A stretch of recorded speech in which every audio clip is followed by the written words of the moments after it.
It's not just wheat, is it? I mean, the entire food picture is proving one of the sticky inflation points in a lot of countries. That's right. Wheat is just really one thing. We're watching very closely also rice. And in fact, India is one of the major rice exporters. And the risk is, of course, is that the heat wave could also affect the rice harvest domestically in India and then lead to restrictions potentially as well. But it goes beyond that. Palm oil, for example, or any type of vegetable oil, it's very hard to get these days. But price pressures are broad-based, from chicken meat to eggs to fish. All types of prices are going up. So the risk here really is of further inflation pressures coming down the line, particularly hitting the vulnerable in emerging Asia.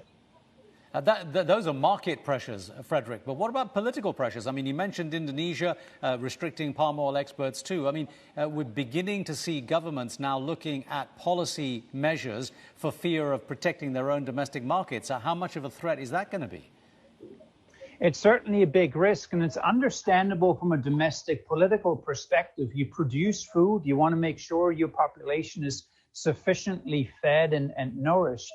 But the problem is if major exporters restrict exports, and that sets ripple effects through the world economy. And we have enough food globally to feed mankind at the moment. It's more the distribution is extremely uneven. And so any restrictions on trade, on delivery, then has ripple-on effects because it might encourage others to do the same.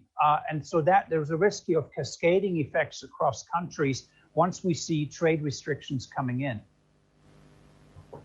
In other words, it's supply issues that are the problem and not demand issues.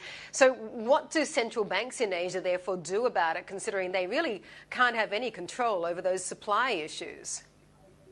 Well, it is a typical problem that we face. But remember, during the last food price crisis in 2008, central banks were very reluctant to raise rates, but were forced to do so eventually over the course of 2008 because food is such an important component of CPI baskets. If food prices go up, CPI pressures go up, and the risk is enough secondary effects of other types of prices rising as well. So yes, there's an argument that rising interest rates doesn't bring more food on the table, but the job of central banks is still to anchor inflation expectations. So doing nothing is not an option as well. So at the margin, higher food prices do argue for slightly higher interest rates for Asian economies as well.